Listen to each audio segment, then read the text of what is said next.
Olá, graça e paz, espero que todos estejam bem.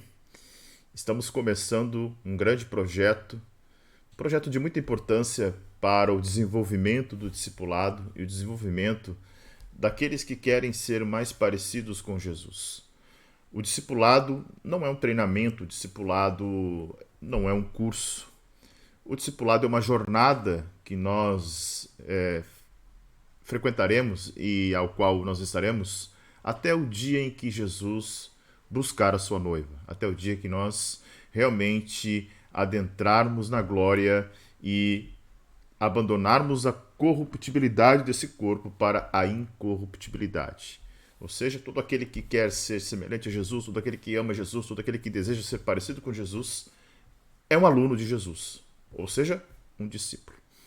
E nesse processo discipulado, por muito tempo, criou-se métodos, estratégias, modelos, como se fossem modelos infalíveis, modelos para crescimento, modelos para desempenho e performance. Mas o Senhor não está em busca da nossa performance.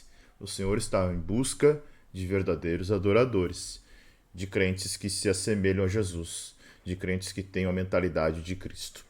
Por isso, nós estamos desde o mês de abril numa série de mensagens à igreja dentro dessa carta de Paulo aos Romanos, né? A carta de Paulo às igrejas domiciliares. E por que eu digo igrejas domiciliares? Porque nós temos que nos transportar para o tempo bíblico e lembrarmos que as igrejas naquela época não eram igrejas institucionalizadas, o que vai acontecer provavelmente, né, no primeiro, no segundo, até o terceiro século da história da igreja. Mas nesse período apostólico, as igrejas são igrejas domiciliares. Nós vamos ver nas cartas de Paulo, Paulo falando com muita frequência, principalmente para Áquila e Priscila, né, saúde a igreja que se reúne na tua casa, ou seja, as igrejas eram domiciliares. Mas isso não tira o peso e a importância teológica que Romanos tem e a influência teológica e pastoral que essa carta tem ao longo da história da igreja. Essa carta de Paulo aos Romanos, ela é muito mais que uma simplesmente carta, né? Ela é um tratado teológico, é um compêndio de teologia do Novo Testamento. O Hernandes Dias Lopes vai dizer que ela é a epístola das epístolas, a mais importante e proeminente carta do apóstolo Paulo, né? E é interessante que esse primeiro vídeo, eu quero fazer uma introdução para que vocês compreendam o que é a carta de Paulo aos Romanos e a partir, né, de amanhã seguiremos o nosso plano de leitura que está distribuído já no grupo de WhatsApp, estará também no Linktree, na bio do Instagram da página da igreja. Então você pode baixar, acompanhar e lá no grupo nós estaremos com áudios aí resumindo os capítulos e as leituras bíblicas. Por aqui eu farei a leitura, simplesmente a leitura e um breve resumo daquela perícope, daquele trecho da carta, né? Perícope, né? Uma palavrinha nova que talvez você esteja ouvindo aí, é uma porção do trecho bíblico das escrituras sagradas que denotam um pensamento, certo? Então eu procurei desenvolver durante os 31 dias do mês de outubro trechos que denotam um pensamento.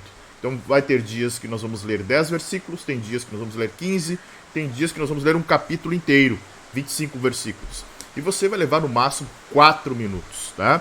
Então, o que é interessante é que todos os escritos de Paulo nascem do seu trabalho missionário e do seu trabalho pastoral, e principalmente todos eles focalizam, né, problemas e necessidades das igrejas locais. O livro, a Epístola aos Romanos, ela tem esse gênero, mas é menos local, né, no sentido que Paulo não plantou essa igreja e não havia ainda visitado os irmãos de Roma, né? É bem provável que esta igreja em Roma, essa comunidade cristã, tenha sido de judeus que moravam em Roma, talvez, né? Há esse entendimento, uma possível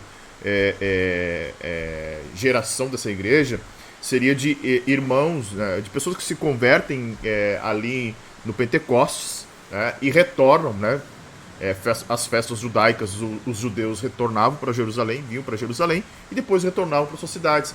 Então é bem provável que a igreja de Roma tenha sido plantada por pessoas que participaram do Pentecostes, ali da descida do Espírito Santo, em Atos capítulo 2. Tá? Então é interessante que Paulo não vivenciou, Paulo não havia visitado pessoalmente a igreja de Roma, né? Mas é interessante que ele discute coisas e doutrinas fundamentais, né, para que nós possamos entender o Evangelho.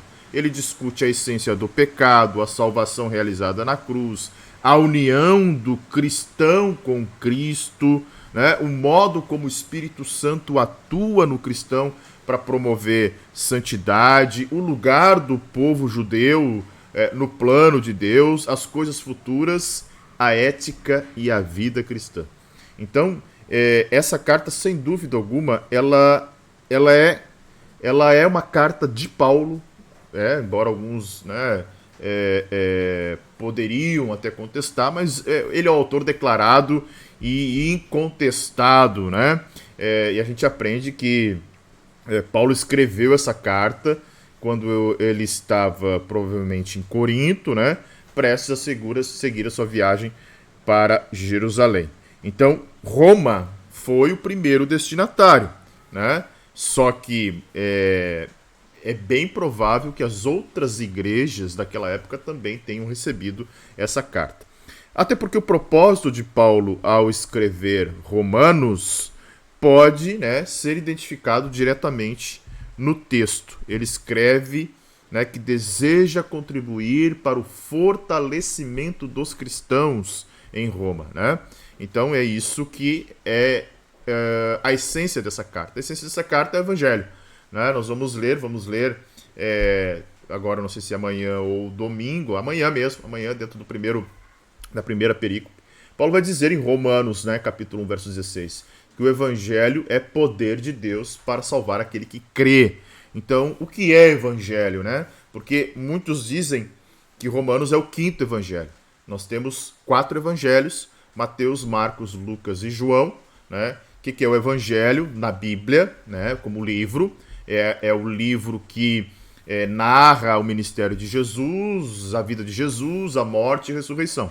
Então, aqui, como Paulo disserta sobre o Evangelho, né, e Evangelho significa uma boa notícia, uma boa nova, as boas novas do Evangelho têm a ver com Jesus e aquilo que ele fez por nós, tá? Então, o Evangelho da graça, né, essa graça que nos alcançou, está exposta nesta carta de Paulo aos Romanos. Quando a gente começou a série de mensagens lá em abril, eu disse: irmãos, se nós entendermos esta carta, nós realmente compreenderemos o que é o Evangelho. E aí, nessa ideia, nesse projeto que nós estamos de mergulhar, intensivar o discipulado, uma das ações é a leitura bíblica, né? Como comunidade. Nós precisamos ler a Bíblia como comunidade. E nada melhor do que começar com a carta que nós estamos aí já desde abril, né? Maio, junho, julho, agosto, setembro, 5 meses, vamos para o 6º mês, né, estudando Romanos, e creio que Deus tem grandes coisas para nós. Certo? Então, são poucos trechos que você vai ler no dia.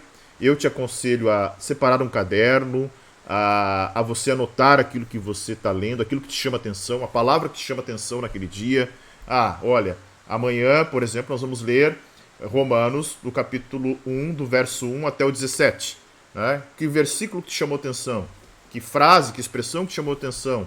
Lá em 17, por exemplo, Paulo vai falar: e o justo viverá pela fé. Olha só, o justo viverá pela sua fé. Algumas traduções vão dizer pela fidelidade de Deus. Então, quando nós compreendermos e realizarmos essa leitura, nós realmente seremos discípulos de Jesus. Porque apenas ler não significa nada. Nós temos que ler e aplicar em nossas vidas. Certo? Eu espero que você aceite esse desafio. Vamos juntos. Vamos ler o livro de Romanos, a carta de Paulo aos Romanos, durante o mês de outubro. E você poderá chegar, né? Novembro a gente tem uma outra ideia, dezembro também. Mas você chegará no final do ano dizendo que você leu pelo menos um livro da Bíblia, e eu creio que você vai pegar gosto nesse método que a gente está estruturando e vai aceitar o desafio de novembro e dezembro também. Certo? Que Deus abençoe a todos, fiquem com Deus e vamos em frente, vamos mergulhar na palavra do Senhor, porque esse é o alimento para a nossa vida espiritual. Até a próxima, se Deus assim permitir.